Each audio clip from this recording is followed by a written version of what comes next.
Hello and welcome to Unacademy, a one stop destination for the English medium civil services aspirants. A very good morning and welcome to the most comprehensive Hindu analysis on YouTube. So let's start the discussion by first looking at the topics that we are going to discuss. From the Delhi edition of the Hindu, I have chosen 10 important articles for a detailed and comprehensive coverage so that you don't have to go back and read the newspaper again. But before we start the analysis, I have a couple of very important announcements for you. As part of the Unacademy Special Learning Festival, today being the last day of this special learning festival, Sham sir will be taking up a special class which is free for all of you. The session takes place at 11 a.m. on the Unacademy app. Those interested, please enroll for the class by clicking on the link provided in the description below. And if you're looking to enroll for our online classes, you have a great opportunity to avail a 12-month subscription at just 24,999. And if you enroll within the offer period, you get up to 4 months of free extension. So at 24,999, you will get a 16-month subscription. And I'm told the offer ends on the 9th of November, after which there is likely to be a price hike. So those interested, enroll now using the link provided in the description box below. And if you want the PDF of the session, please join our official Telegram channel. After the session ends, we will be sharing the PDF over here. With this, let's get started and look at the first topic. On page number 10, the Hindu carries a detailed article on the BRICS and how the BRICS countries are looking to counter the SWIFT payment system, which is largely dominated and controlled by the Western countries, the Western powers. So, this is the focus of this particular article published on page number 10. So, let's go beyond what's given in the article and understand why BRICS has the objective to counter the Western financial institutions and architecture, which is primarily dominated by US and European powers. When it comes to cross border payments, cross border transactions, why BRICS countries are contemplating a payment system of their own, which won't depend on the SWIFT gateways, which are controlled by American and European entities. See, if you look at the BRICS group, if you look at the very origin of the organization, it came up in the midst of the global recession of 2007 2008, which was centered in the Western markets. The very acronym of BRICS was initially coined in early 2000 as BRIC by Jim O'Neill, a well-known economist at Goldman Sachs. Jim O'Neill believed that the BRIC countries, excluding South Africa, that is Brazil, Russia, India, China, that they had the greatest potential as emerging powers to dominate the future economy. So this idea eventually started taking a formal root in 2006 when the foreign ministers of the BRIC countries met in New York on the sidelines of the UN summit, and they started discussing possible collaboration between these emerging economies. Then, following the global recession of 2007 2008, in 2009, these countries formally established the BRIC. The BRIC was set up between Brazil, Russia, India, and China to create a new alternative to reform the global financial and banking architecture. This was one of the primary objectives of the BRIC when it was established in 2009. The first summit was held at Yekaterinburg in Russia. Next year, in 2010, the group expanded to include South Africa and became the BRICS. And as all of you know, recently BRICS has undergone a major expansion with the addition of several new member countries. Several countries from West Asia region, from Africa and Latin America region have been added as new members to the group, which has led to a significant expansion of the organization. Now, can you tell me which are these new member countries that have joined BRICS? Please mention that in the comments below. That's a small assignment for you. Now, the BRICS group, which has focused on pushing for global financial reforms and banking reforms, and it has focused on creating alternate structures to move away from Western dominance and Western influence. They established their own financial architecture in 2014 through the Fortaleza Summit. The Fortaleza Summit, which was hosted by Brazil, was one of the most important summits of BRICS. Because through the Fortaleza Summit, the BRICS nations established the NDB, the New Development Bank, a development institution that could provide for loans and investments, similar to how the World Bank does. So the NDB of BRICS was seen as a counter to the World Bank, which is primarily dominated by the United States. They also established a contingent reserve arrangement, the CRA, to provide for emergency funding to countries if they face a liquidity crisis. This was seen as a counter to the IMF, the International Monetary Fund, which is primarily controlled by the European Union. Since these Bretton Woods institutions were established in 1940s, Western countries like US and European powers have controlled and dominated the World Bank and the IMF. They have not allowed for any reforms to take place. Even today, Western powers retain a higher voting share. When it comes to key positions in the World Bank, they are filled at the behest of the United States. If you look at how IMF provides emergency funding, it is always conditional, and this could violate the economic sovereignty of a nation which is seeking assistance from the IMF. For example, India itself has suffered from this in 1991-92 when we faced the balance of payments crisis and took the bailout support from IMF. The IMF forces you to devalue your currency, to open up your markets for Western companies to essentially exploit your market. So this goes against the economic sovereignty of a nation. You need to make these compromises, which are forced by the IMF, in order to get the liquidity support. So this is something which is opposed by developing and underdeveloped nations of the global south from a long time. In fact, countries like India, Brazil, Russia, China, they've increased their contribution to World Bank and IMF, and yet their voting share has not gone up. So these institutions, the Bretton Woods institutions, they are stuck in the 1940s, still controlled and dominated by just the Western powers, US and European Union. This is one of the prime reasons why the BRICS nations created their own architecture, trying to set up counter institutions such as the NDB and the contingent reserve arrangement. So this is the background. But now the BRICS nations are contemplating a payment system of their own in order to maintain their financial sovereignty and also to reduce their dependency on the US dollar. That's because BRICS nations have often been bullied and targeted by American sanctions. And the reason why US sanctions and Western sanctions are quite effective is because the US currency, the dollar, and the euro, they are global reserve currencies. So Western powers, they have that ability to control global banking financial systems and institutions that facilitate cross-border transactions and payments. So by levying these sanctions,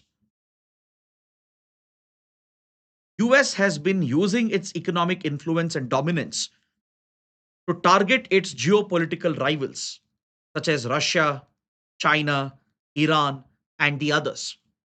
And India indirectly gets affected by these sanctions. The rivalry of US with Iran, US with Russia, US with China eventually affects India because US threatens India with secondary sanctions. For example, look at how the S-400 missile deal with Russia was being threatened with American sanctions. Or look at how India's investments at Chabahar port was threatened with American sanctions before the exemption was granted. Or look at how Trump has levied a 25% penalty tariff on India for India procuring oil from Russia, which is under American and Western sanctions. So US sanctions, which is often backed by its European allies, is something that affects the sovereignty, the financial sovereignty, the economic independence of the BRICS nations. That's why they want to reduce their dependency on the dollar denominated system. They are focusing on de dollarization. They want to move away from the dollar based economy. So, at last year's Kazan summit, there was a lot of progress in this regard. At the Kazan summit in Russia in 2024, the BRICS nations brought out a symbolic bank note. A BRICS note was brought out to symbolize the fact that these countries are working towards an alternate currency or a alternate payment system to settle their transactions without relying on the US dollar and the euro. The moment BRICS countries gave a push for de-dollarization, Donald Trump threatened the BRICS countries with 100% tariffs if the BRICS countries push de-dollarization. I'm sure you must be familiar with this announcement of Donald Trump. He has threatened the BRICS nations with 100% tariffs if they try to move away from the dollar denominated system. So, right now, the BRICS countries have set up a task force. In 2017, the BRICS Payment Task Force was established to ensure that they can create an alternate payment system to facilitate cross border transactions without depending on the SWIFT payment mechanism. Now, what is SWIFT? SWIFT stands for Society for Worldwide Interbank Financial Telecommunication. It's a highly secure encrypted communication system. 11,000 banks across the world are part of the SWIFT payment gateway. For cross border financial transactions, payments go through the SWIFT communication system. This is how banks in different countries can talk to each other, communicate with each other to facilitate a cross border transaction. And who controls this messaging system? It is controlled by the G10 and their central banks. The top 10 industrialized Western economies, which includes US and European powers, their central banks primarily control the SWIFT messaging system. It's a Western controlled financial infrastructure that facilitates your cross border payments. For example, when you try to send money out of India, let's say to your relatives in the US or in other countries, when you approach the bank, you might have seen that the transaction would generate a SWIFT code. In the acknowledgement slip which is given to you, there is a SWIFT code which is mentioned, which is relayed to the other bank which is supposed to receive the funds. So, this is Society for Worldwide Interbank Financial Telecommunication. That code that you see on the acknowledgement slip is what will facilitate the quick and effective transfer of the funds from one bank to another across borders, across jurisdictions. But this is completely controlled by Western countries. They're subjected to American sanctions and European sanctions. That's how they can block the movement of funds across borders. That's how they can freeze the assets of other countries and foreign entities and foreign individuals who are designated by these governments. But countries like India, Russia, China, Brazil, they look at these sanctions as unilateral. They don't follow these unilateral sanctions in general. So they're trying to move away from this payment system and to work out an alternate payment system. In 2017, the BRICS countries have established the Payment Task Force. And over the last few years, it has made a lot of progress. BRICS Pay is being considered as an alternative to the SWIFT messaging system. They've already explored alternate currency trade. For example, trade has taken place amongst the BRICS countries using their national currencies. For example, the rupee ruble exchange between India and Russia for settling the dues for Russian oil that India has been importing. So, BRICS nations have been using their national currencies and alternate payment routes to facilitate these transfers without being impacted by Western sanctions. So now the long-term goal of BRICS countries is to have a payment system of their own, which will facilitate these cross-border transfers without depending on the SWIFT messaging system that's controlled by Western powers. In fact, the individual members of BRICS, most of them have their national payment systems in place already.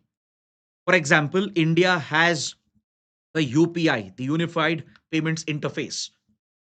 Similarly, Russia, China, Brazil, they all have their national payment systems.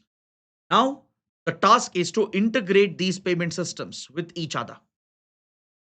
India's UPI, if it can be integrated with the Russian payment system, Chinese and the Brazilian payment systems, and that of the other members, this might facilitate cross border transactions without depending on the US dollar, without depending on the SWIFT messaging system.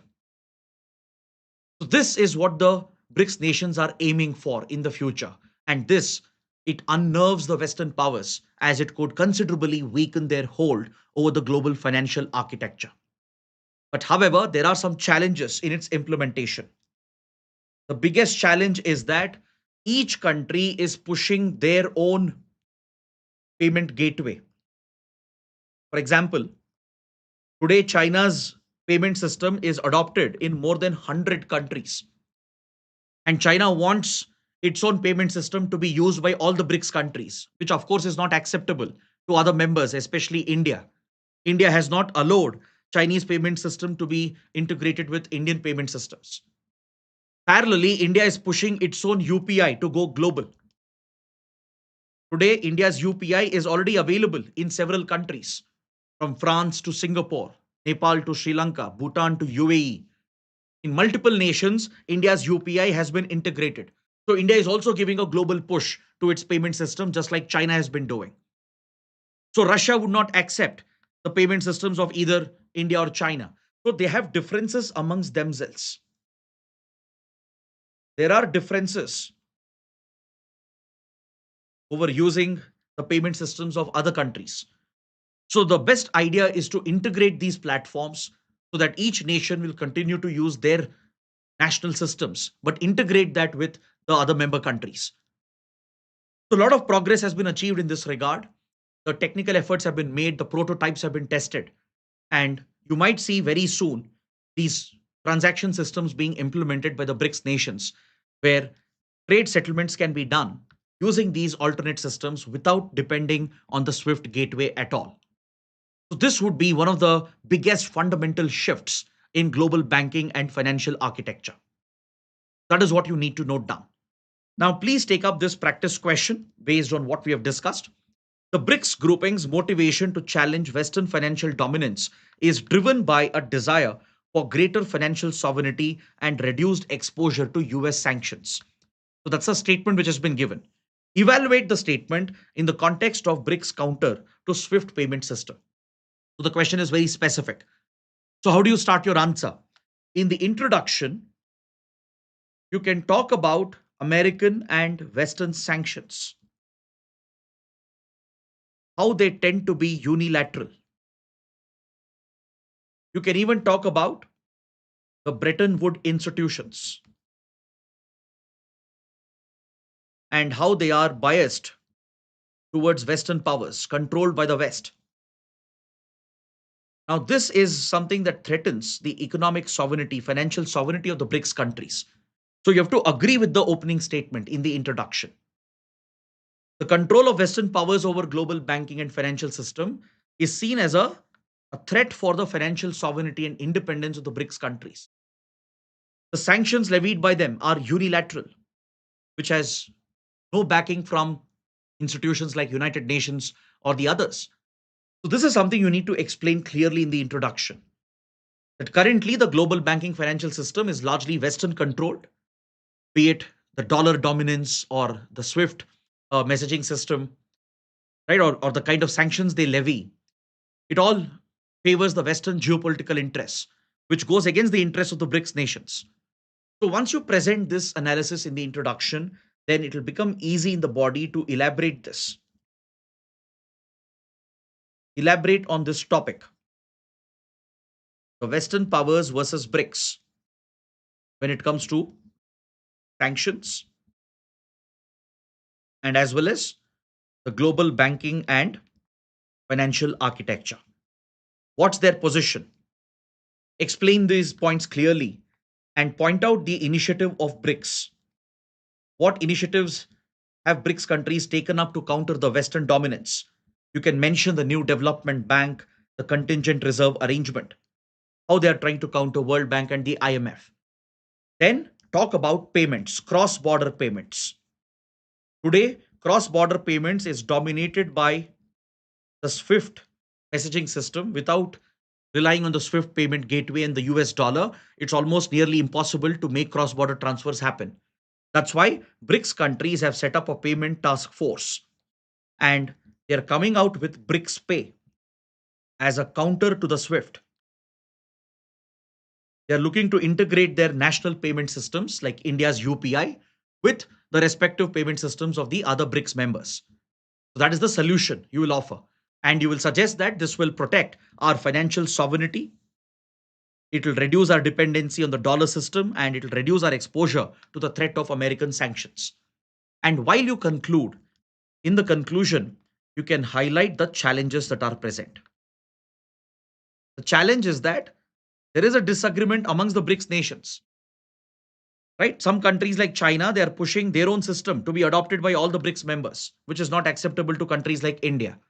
India itself is giving a global push to UPI. So these internal differences might derail the initiative itself. So this provides some balance to the answer as well, and you can suggest a way forward. What can be done to overcome this? So this completes your answer, right? There is a logical flow of thought in the answer with a good structure. So please use this answer writing approach to practice your answer writing. Now, coming to the next article on page number 9, there's a column written by C.K. Mishra, the former secretary to the Ministry of Health and Ministry of Environment, Forest and Climate Change. He brings his years of expertise to talk about India's forests, how India is trying to conserve and protect its forest cover.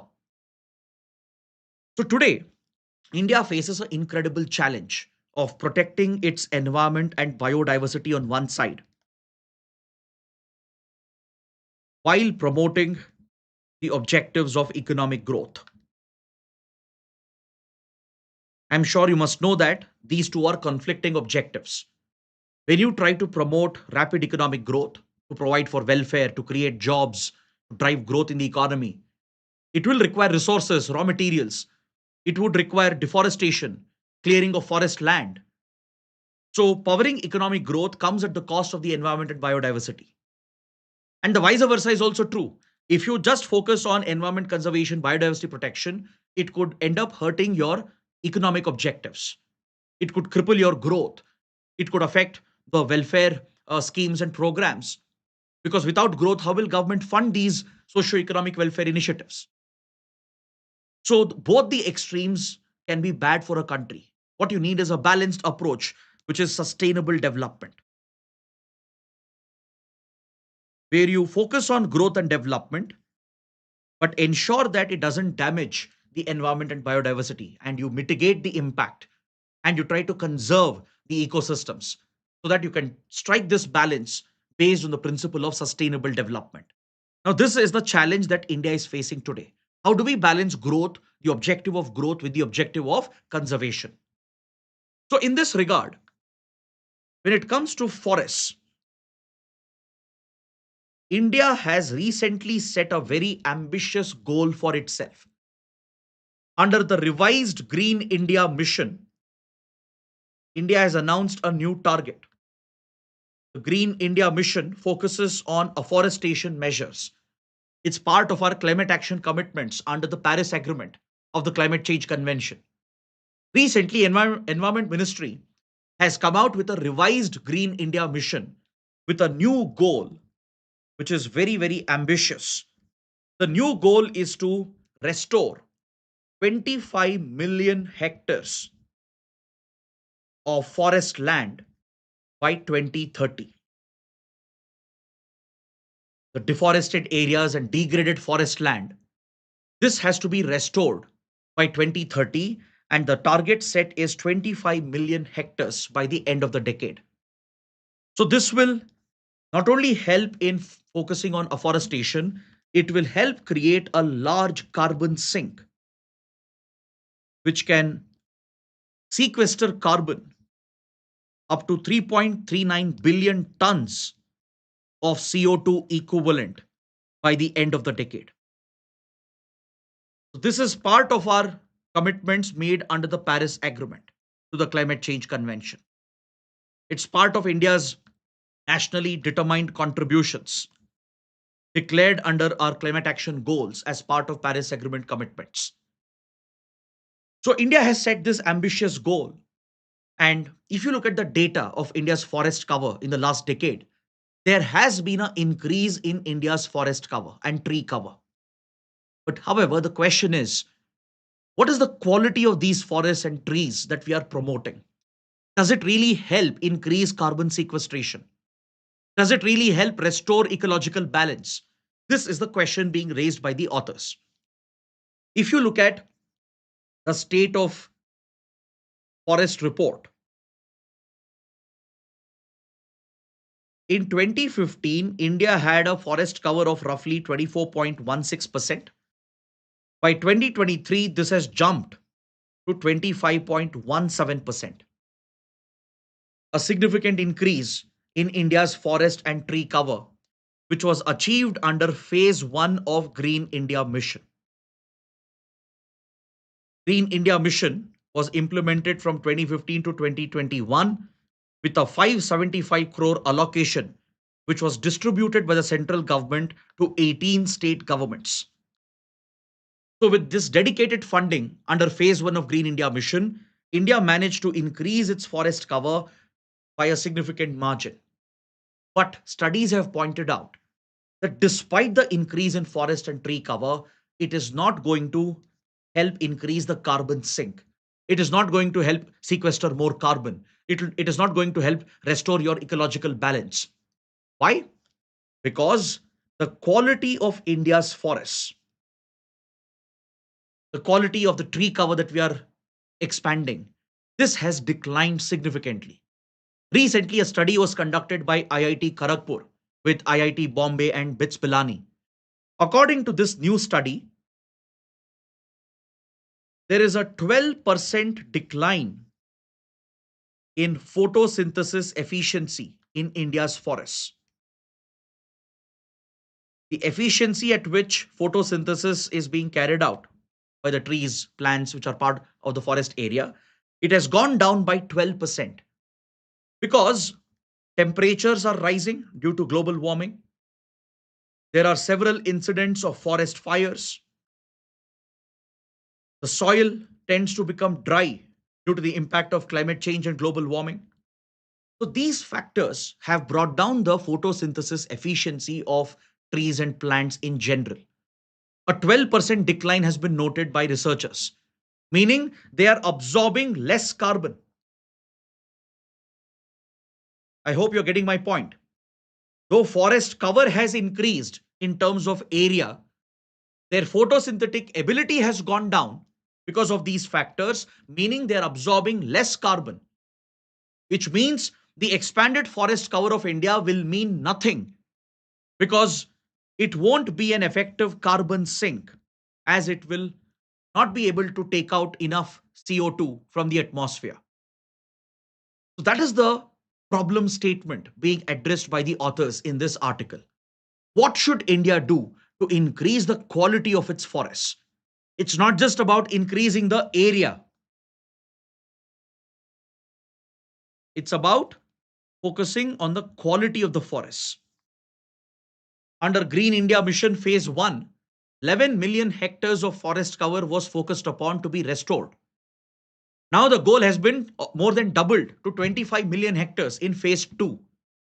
It's not just about increasing the area of coverage. It's about ensuring the green cover that you're increasing is of high quality so that there is a higher rate of photosynthesis, which can take out more carbon from the atmosphere, which can contribute to our climate action efforts. So that's why the writers are suggesting that India should prioritize its critical ecosystems, such as Western Ghats, focus on the mangrove cover on our coastline. Mangroves are great as a carbon sink because of their heightened productivity. and as well as in the Himalayan belt and also in the Aravalis. These are some critical areas where the focus should be from the government side.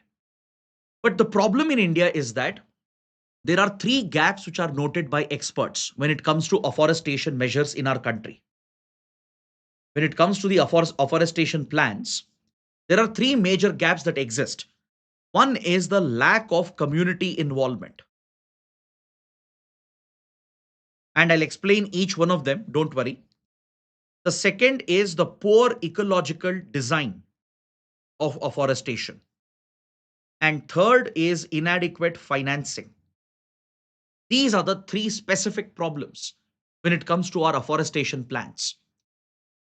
Now, if you look at Green India Mission, the goals and implementation of this mission is perfectly aligned with other related afforestation schemes that we already have.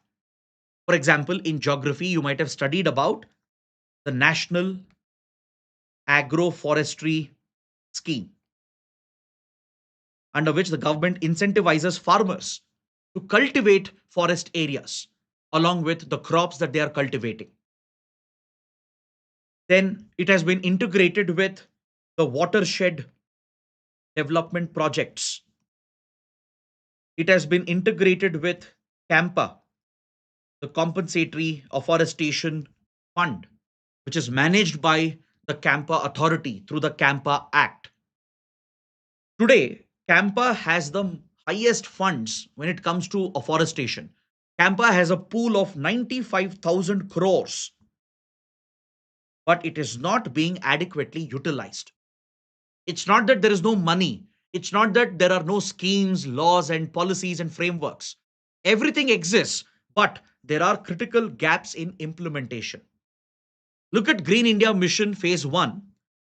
Only 575 crores were allotted and dispersed to the states when 95,000 crores are available in the CAMPA fund. It's also about the state government and the role the states are playing. Some states have done really well, but some states have been falling behind. In India, community involvement should always be a priority because, see, we have 200 million people who depend on the forests, and some of them dwell in the forest areas, the tribal communities, the indigenous forest dwelling tribes. They have a set of legal rights under the Forest Rights Act of 2006. So, any afforestation scheme that the government will plan should obviously keep in mind the interests and rights of the tribal community. You need to focus on such trees and plants to be cultivated and promoted, which will benefit the livelihood of the tribals. See, generally, what has happened when states receive funds from the Center for Afforestation, it is often utilized for growing plantations. You know what kind of plantations? Plantations such as eucalyptus and acacia. And both these trees are highly problematic for our native biodiversity because these species of flora, they are alien to India. They are exotic, and the worst part is they are invasive. Today you go to the forest protected areas of our country, you will find vast stretches of eucalyptus and acacia which has been promoted and grown by the forest department itself. They call it a forestation drive. They say green cover has gone up, tree canopy cover has gone up. But this will not restore your ecology. It will not increase the productivity of the ecosystem to take out more carbon. That's why the ecological design of our afforestation schemes is very poor. Funds are available, but it's not being adequately allotted. And even if it's allotted, it's not being utilized by the state governments. You take Delhi, for example. Delhi utilized barely 23% of the funds which was allotted to it. Remaining funds were unutilized by Delhi. So some states have fallen behind and they have promoted plantations like eucalyptus and acacia, which are detrimental for native biodiversity because they grow at a rapid pace. They take over the ecosystem, they take out the groundwater, they create a water shortage for the other native species. They spread rapidly, they take away the soil nutrients, and they threaten the overall native biodiversity of the ecosystem wherever they are introduced. Eucalyptus and acacia were brought from Australia to India during the colonial period. So, blindly promoting plantations in the name of afforestation is not creating genuine forest cover. So, that is the problem. There is a lack of community involvement, there is less focus on tribal rights and tribal livelihood. The overall ecological design of afforestation is very poorly planned, and though funds are available, it's not being adequately allotted or it's not being utilized. So these are the problem areas which need to be fixed on a priority. But there are few states which have been doing pretty well. For example, Tamil Nadu has almost doubled its mangrove cover. I hope you know that mangroves are a great carbon sink. Any ecotone area, when ecosystems are transitioning, they actually have a very high potential for taking out carbon from the atmosphere, particularly wetlands, coastal wetlands, where mangroves are present. They have a much higher productivity because of the adaptations they have gone through. So, apart from carbon sequestration, apart from acting as a carbon sink, mangroves can be a coastal buffer, a coastal barrier to protect against disasters, to protect against tsunamis, cyclone, and coastal flooding and storm surge.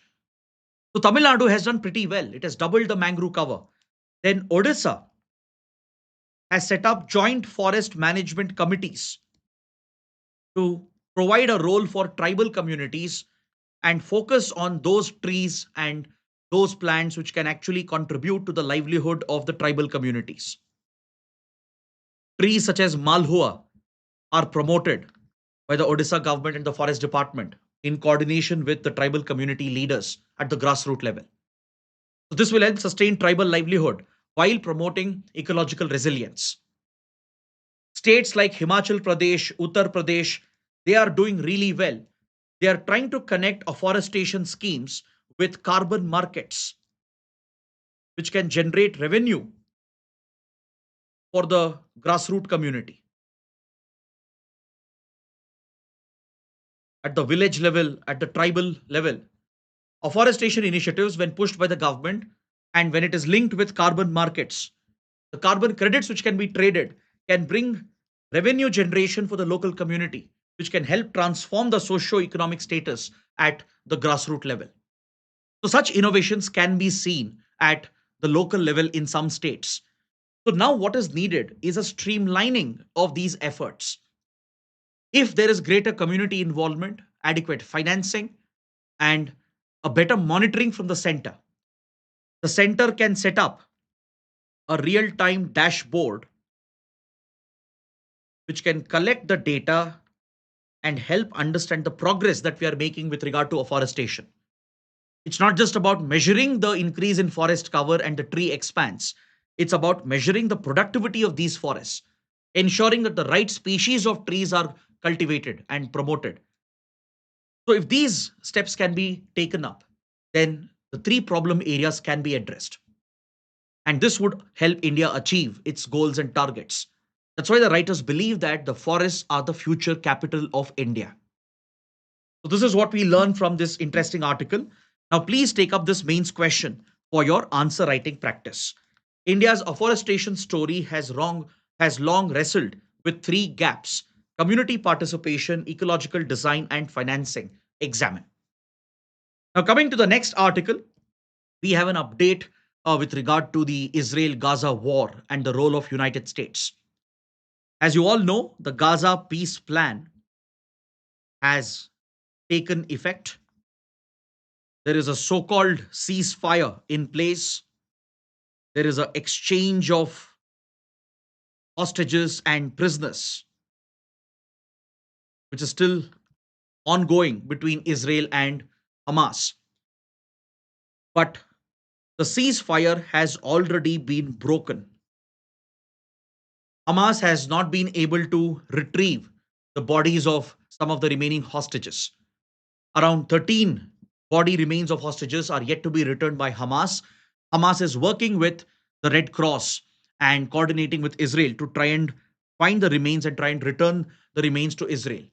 But Israel is accusing that Hamas is doing it deliberately, that Hamas is delaying the return of the remains of these hostages. So this has led to escalation of tensions again. Israel has even broken the ceasefire and carried out brutal attacks in Gaza. Israel says it is aimed at terrorist networks, but more than 100 civilians have been killed in recent attacks, even after the ceasefire was implemented. Hamas is no less. Hamas has resorted to a recent attack in which a soldier from the IDF was killed. So both sides are breaking the terms of the ceasefire. They have not fulfilled the commitments and they're going back to the cycle of violence. Now, see, this was largely anticipated. This was highly expected that the ceasefire may not hold. But from this article, what we need to understand is the role of United States under Donald Trump. What leverage does US have with Israel? What leverage does US have with Hamas? And what is the future of this crisis? Where is this conflict headed from now? See, Donald Trump has been a very active supporter of Israel. In fact, United States in general, whether there is a Republican president or a Democrat president, in general, US has been pro-Israel. But particularly under Donald Trump, there is a greater inclination towards Israel. So Donald Trump not only gave complete diplomatic, financial, and military backing to Israel during the war, but completely supported Israeli plans to even use disproportionate force against Palestinians. The US largely remained silent when Israel was accused of committing a genocide, despite 68,000 Palestinians being killed, many of them being children, women, elderly people. Despite that, the US was not willing to act against Israel. But finally, what turned things around was Israel's betrayal of United States itself. When Israel attacked Qatar after it attacked Iran, these strikes that Israel carried out was dragging the US into a much deeper crisis in West Asia. First, Israel unilaterally bombed Iran's nuclear targets and military facilities. Trump administration was critical of this internally. In private, Trump administration was furious that Israel had unilaterally carried out these strikes and escalated the tensions. But eventually, it had to stand with Israel and backed Israel in these strikes against Iran. The US itself went to conflict with Iran, and as you know, it carried out strikes on Iranian nuclear facilities to aid Israeli efforts to decimate Iran's nuclear weapons program. But this was the red line for United States. So when Israel attacked Qatar, which is a close American ally, when it targeted Hamas leadership in Doha, it was negotiating the peace process, the US was internally very furious because Israel was crossing all red lines, breaching the trust. And since then, the Trump administration has come down quite heavily on Netanyahu. Publicly, it may not be visible. Publicly, they still show they are good friends. But internally, it's very, very evident that the Trump administration is extremely unhappy with Netanyahu's leadership. The way in which Netanyahu has aggravated the crisis and used a very muscular approach, even pushing for complete Israeli annexation of Palestinian territory, particularly in Gaza. In Israel, the far right, they are backing Jewish settlements to be put up across Palestinian territory, including in Gaza. In fact, the war cabinet had even approved one such plan to even take over Gaza completely and evict the Palestinians. Now, these plans of Netanyahu's regime is unacceptable even for the US. US has critical ties to maintain in West Asia. So since then, the Trump administration stepped in and it took ownership of the peace process. You did not see this from 2023 to 2024. But now, especially in the last 3-4 months, particularly after Doha was attacked by Israel, the Trump administration took personal ownership of the peace process, and there was a greater conviction on the American side to bring this conflict to an end. So US has invested diplomatic capital into this. All the top leaders of US have been reaching Israel and West Asian capitals to work out this arrangement. From Vice President J.D. Vance to Secretary of State Marco Rubio to US envoy Steve Witkoff to Trump's son in law Jared Kushner, who's known to have good ties with West Asian regimes. They have all been working the diplomatic channels to make this ceasefire happen. Now, the concern is, will Hamas really disarm? Will Israel really maintain the promised ceasefire? Will Hamas return the remaining hostages and their remains? The alive hostages have been returned, but the bodily remains are still pending. So either Hamas doesn't know where the remains are. Obviously, in a war zone which has been turned into a rubble, it might be difficult to find the bodily remains. But the other argument is Hamas knows where the remains are, but it is deliberately delaying it. Why? Because, see, Hamas does not want to surrender. One of the provisions of the 20-point peace plan pushed by Donald Trump, the Gaza peace plan, is after the return of hostages and their bodily remains and exchange of prisoners, Hamas is supposed to completely disarm itself and pave the way for a transitional board, an international board, which will govern Gaza and reconstruct Gaza. Israeli forces also have to exit, paving the way for an international stabilization force. So the writer believes Hamas has no intention to surrender. They don't want to give up their arms. They don't want to give up their radicalism. So maybe they are deliberately trying to delay the return of the bodily remains, to drag the peace process as much as possible, to test Israel's limits and push Israel to break the ceasefire so that the conflict can restart and continue again. Now, this is what is likely to happen. Though Trump has taken ownership of the peace process and Trump has come down heavily on Netanyahu's regime, there is a lot of American pressure on the Israeli administration right now. Netanyahu doesn't have the free hand anymore.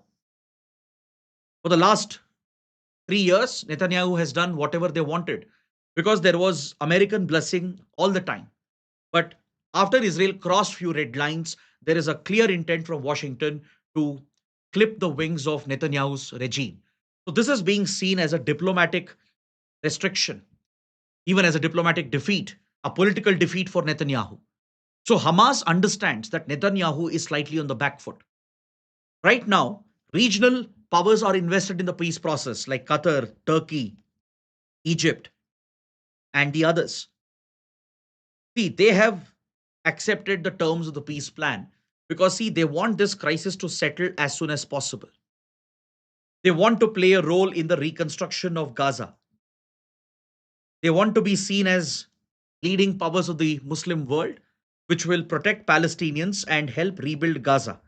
That's the image countries like Turkey and Qatar want to create for themselves. So they have agreed for the deal, but it's highly unlikely that they can convince Hamas to actually surrender. So Hamas understands that it actually has a slight upper hand, though it is almost decimated and broken down by relentless Israeli strikes and covert operations. Hamas understands that it now has the time to slowly regroup, rebuild itself. So maybe it will not surrender. It'll try to drag this process as much as possible by few weeks, few months. It'll try to regroup, it'll try to maybe re-emerge. So the crisis is likely to continue, according to the writer. But it all depends on how the US will navigate these difficult waters. Will US rein in Israel? Will US work with other regional powers to ensure Hamas is completely dismantled? That is the big question that remains. Next, we have another article related to Israel again. There is an article related to India-Israel relations. Small update. Israel's foreign minister is on a very important visit to India. Israel's foreign minister is in India, met with India's foreign minister, Dr. Jaishankar. He also met with India's national security advisor, Ajit Doval. So they have taken stock of the partnership between India and Israel, close foreign policy coordination that we have, the close strategic security ties that we have. These relations have been reviewed, and both sides have expressed the trust and reliability in the relationship is the foundation of the ties between India and Israel. They have renewed their counter-terror cooperation. India, Israel are very close partners in counter-terrorism. There is very close collaboration between the intelligence agencies of both countries. India's RAW and IB, they work closely with Israel's Mossad and Shin Bet. There is close coordination between our armed forces. Israel is a key supplier of arms and defense platforms and technology, from drones such as the Heron drones which Indian armed forces use for surveillance, the searcher drones which are also used by Indian security forces. They are all of Israeli design, Israeli origin. The AVOX systems, which we have procured, the Falcon AVOX used by the Indian Air Force. It's of Israeli design. There is close collaboration in the field of science and tech, agriculture, in, for example, uh, focus on drought resistant agriculture, focus on smart agriculture driven by AI, focus on smart irrigation. Israel is a pioneer in controlled irrigation to minimize the loss of water. It's an expert in water management, and that's what India would like to learn. Israel is a leader in desalination, and India Israel have a very close collaboration in desalination as well, and in water management and in agriculture. Even in the domain of space technology, there's close collaboration between India's ISRO and the Israeli space program. You take the RISAT series of satellites, for example. It's a joint collaboration. The RISAT one, which was launched with a synthetic aperture radar, it was essentially of a Israeli design, which was launched by India. So there is such close ties between the two countries. So through this visit, Israel is basically briefing India, updating India on the developments with regard to the Gaza war. They have renewed their commitments to step up their counter-terror cooperation, and they have signed an agreement to train diplomats of each other. They've signed an agreement for diplomatic training between the Sushma Swaraj Institute for Foreign Service, which is where the IFS probationers are trained, with the Israeli foreign establishment. So there is a training agreement which has been signed for capacity building and joint training of diplomats of each other. So these are some new developments in the India-Israel relationship. Coming to the next article, with this article we can understand the appointment process of the DGP, how a DGP is appointed. See, the topic of DGP appointment is in the news because Tamil Nadu and UPSC are at a loggerhead over the appointment of DGP of the state. The DGP retired in the month of August. It's been nearly 2 months, and Tamil Nadu still doesn't have a new DGP.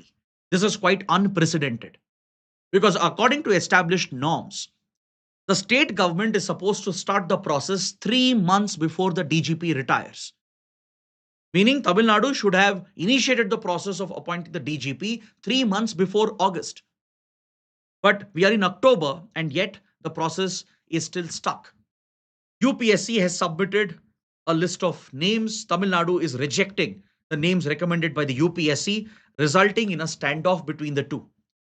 There are senior officers from the IPS in Tamil Nadu who have approached the CAT and the Supreme Court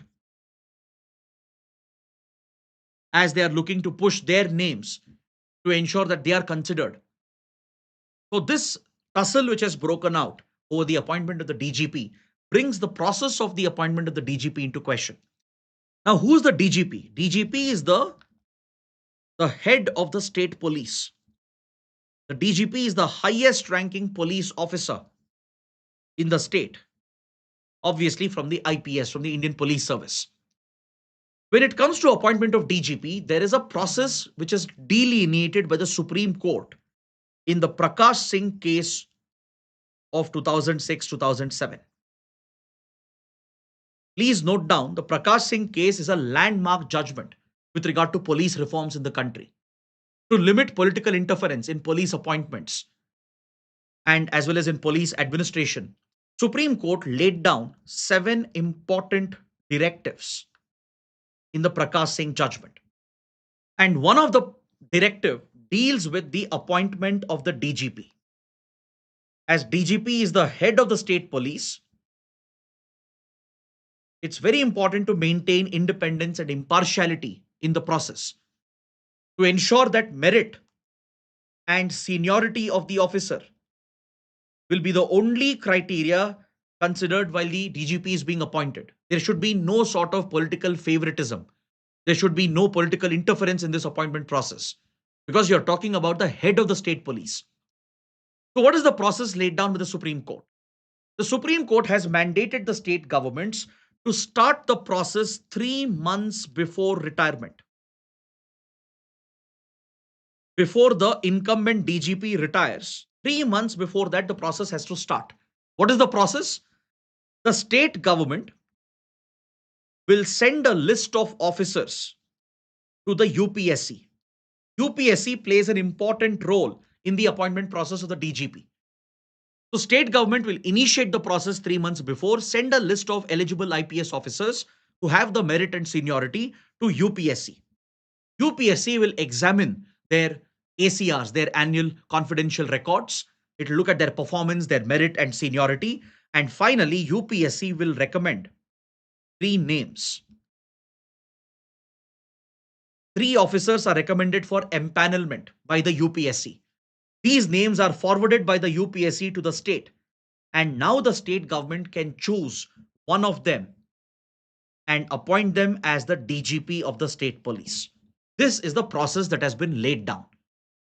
Is that clear? To ensure that state governments do not unnecessarily interfere with the process or disrespect merit and seniority, this procedure has been created through the Prakashing judgment, where UPSC has been provided with a direct role in the empanelment of these 3 officers. So, state government will first send a list of officers. From that list, UPSC will shortlist 3 of them and send the empaneled list to the state. Now, the state is free to choose one of them and appoint them as a DGP. So, please remember this. And another important point, the DGP should be given security of tenure according to the Supreme Court in the Prakash Singh judgment. A minimum tenure of 2 years has to be guaranteed so that the DGP can function without fear, without the need to favor anyone in power. So, with complete impartiality and as an unbiased leader, the DGP can lead the state police for 2 years at least. The DGP who is considered for appointment should have a minimum of 6 months left for retirement. And of course, later it can be extended. But a minimum tenure of 2 years has to be guaranteed by the states. They can't be transferred or removed before that. Now, coming to the next topic, the Supreme Court has flagged the misuse of POCSO Act, the Protection of Children from Sexual Offences Act. This law was introduced with the objective of protecting minor children from the horrific crime of sexual offences, from sexual harassment to molestation to rapes, and it provides for stringent punishment to the perpetrators of this crime. But however, POCSO provisions are being blatantly misused in the country in the case of adolescent relationships. Let's say there is a minor boy in a consensual relationship with a minor girl. Those who are still in school, college, right? Adolescents who might enter into a consensual romantic relationship which involves the element of sexual intercourse. Such cases are being brought under POCSO, usually by the parents of the girl child. When the relationship becomes public knowledge or when the families get to know, usually on the girl's side, the parents will go and file a case against the boy, accusing the boy of committing a rape against a minor girl and invoking charges under the POCSO Act. Or it could be essentially a case of a misreporting, right? So such cases are coming up quite frequently. The Supreme Court has expressed concern about the misuse of the law because the law is not meant to target consensual relationships. The law is meant to protect children from sexual offenders. It's meant to protect children from sexual violence. So the very spirit of the law is being misused and abused and the police are enabling this to happen. They even file cases against the boy when the parents of the girl child come and report such cases, though it would have been a consensual relationship between the two. So the Supreme Court has taken notice of this, and it has urged the state to promote greater awareness to prevent the misuse of the law, to promote awareness amongst boys, and to ensure the police don't fall under pressure from parents to file these false cases, which is simply derailing the very objective of the law itself. Next, the Supreme Court is taking a look at the Surrogacy Regulation Act.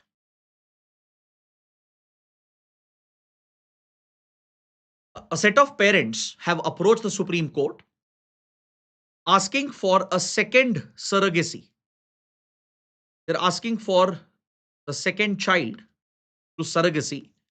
They're claiming this to be their fundamental right.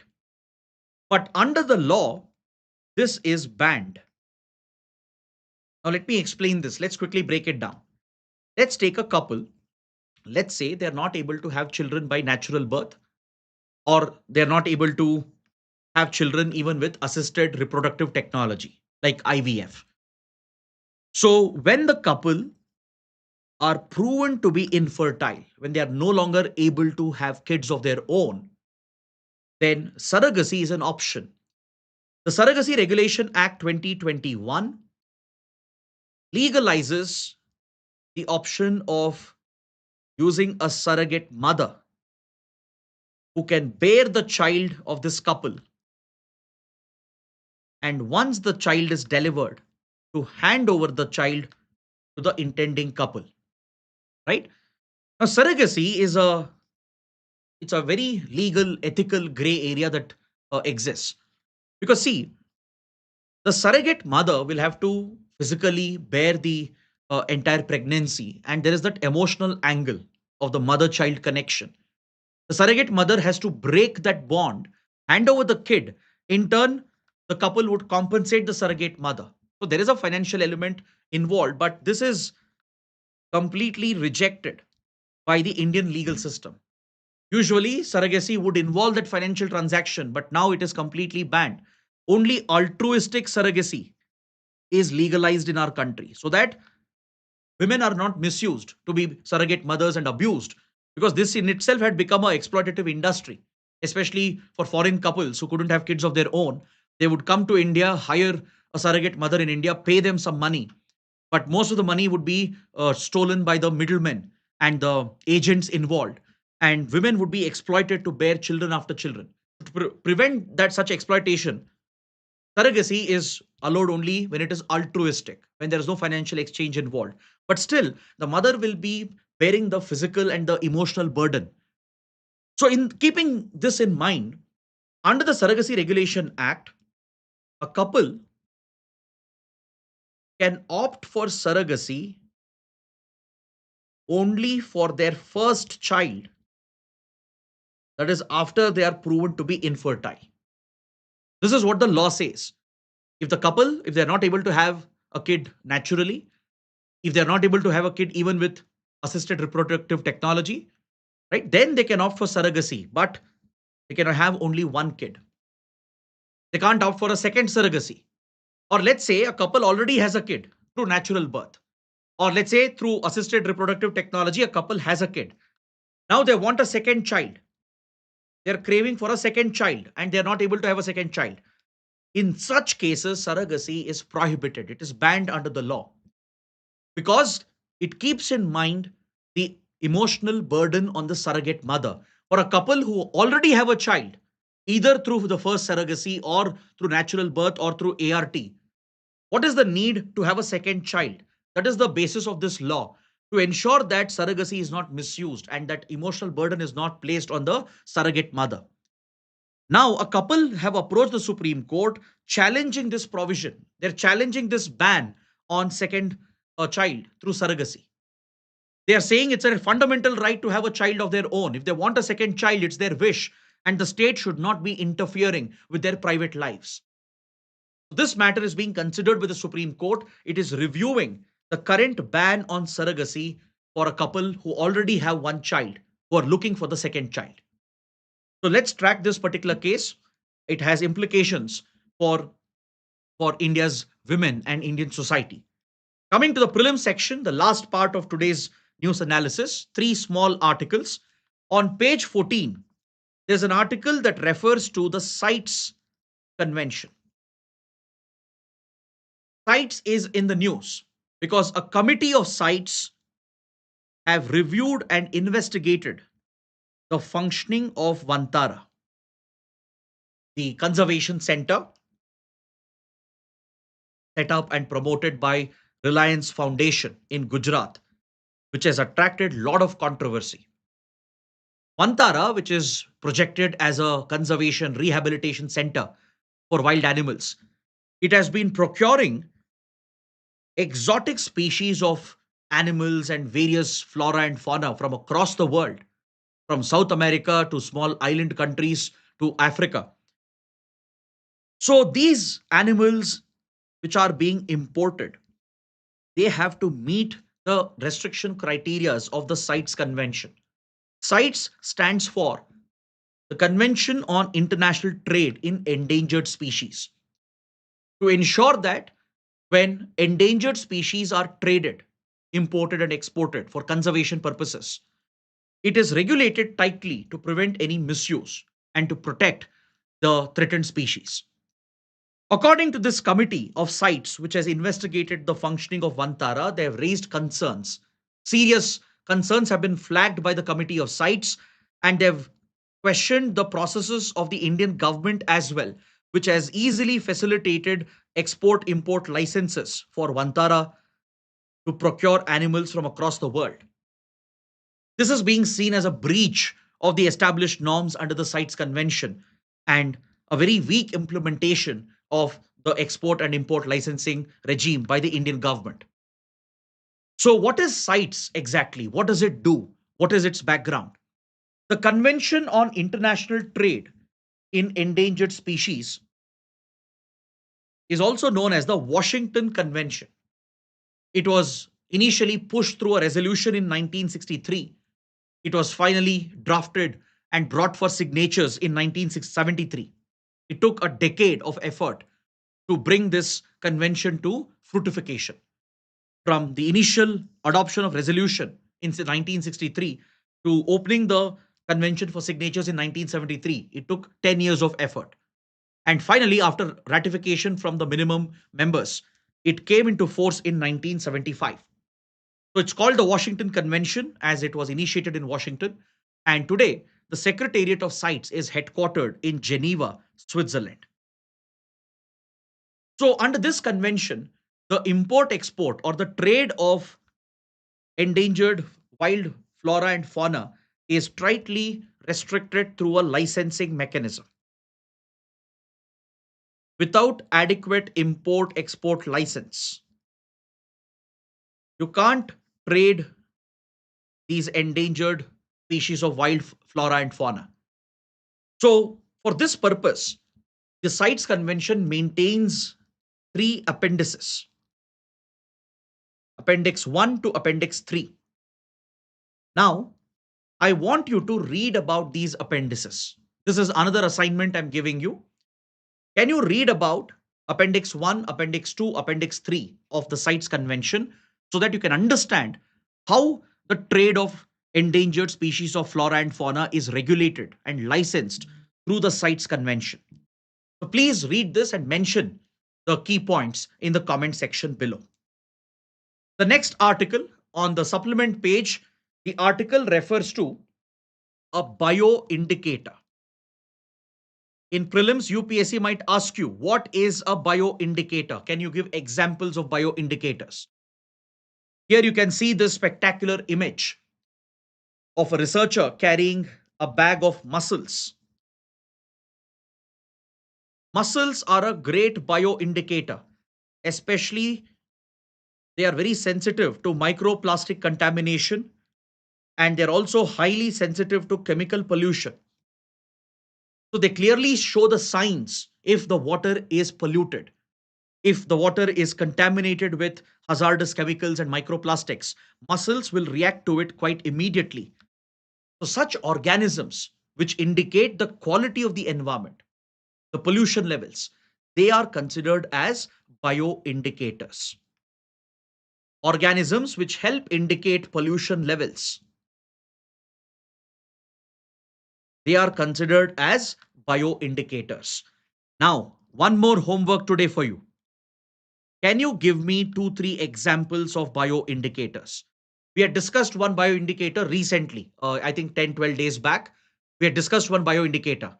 Today, we already discussed about muscles. Can you give me two, three more examples of such bioindicators? Please mention that in the comments.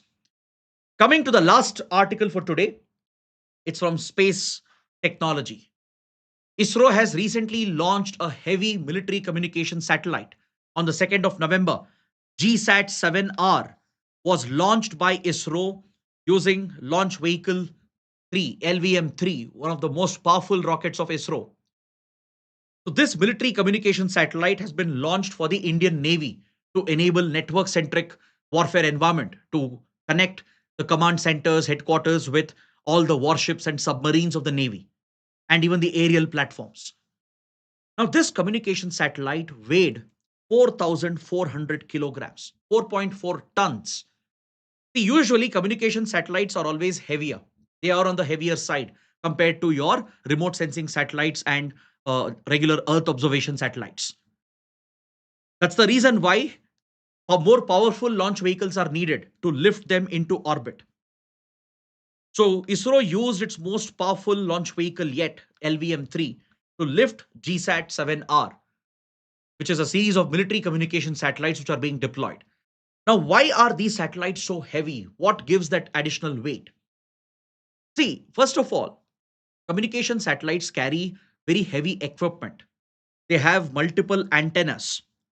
Since they have to transmit data across multiple spectrums and frequencies in the C band, Ku band, and Ka band, they will carry multiple antennas, which adds to the weight of the satellite. Plus, imagine the electrical and electronic components, the amplifiers, the digital processors, and the various components which go into the making of a communication satellite. Plus, India's communication satellites, especially the military communication satellites, they are built for long life. They are built with a lifespan of 10 to 12 years minimum. So, if it has to function for such a long time, don't you think its battery storage and power capacity should be higher? That's why these communication satellites have huge solar arrays, which are very heavy. They add to the weight of the satellite. They need multiple batteries to power the satellite. And since it will function for a long time, it needs to have sufficient redundancy, meaning there should be multiple backup systems. Let's say one computer fails, there should be at least a couple of backup computers. Let's say one battery fails, there should be at least a couple of backup batteries. Or if solar arrays fail, there should be a backup power system. So ensuring multiple redundancies will add to the weight of the satellite. And also don't forget, such communication satellites require fuel on board, usually a chemical propellant. Why? Because these satellites may have to fire their thrusters to position them in the right GTO orbit, the geosynchronous transfer orbit, or in the geosynchronous orbit. They need to realign their orbits, maintain their position over a period of time as well. So thrusters will have to be fired regularly. So they carry significant amount of fuel on board, propellant on board. So all these aspects add to the weight of this satellite. So there can be a prelims question. Why are communication satellites heavier? Is it because of the antennas or the solar arrays or the batteries or the backup systems or the fuel? Answer is all of them. Understood? So with this, we bring our discussion to an end. We have completed all the topics and we have done it with a detailed analysis and coverage. So if you have liked the session, do press the like button. And if you understood everything, please let me know in the comments. Take the homework I've given seriously and please mention the answers in the comment section below. That is it. Thanks for watching. Have a good day.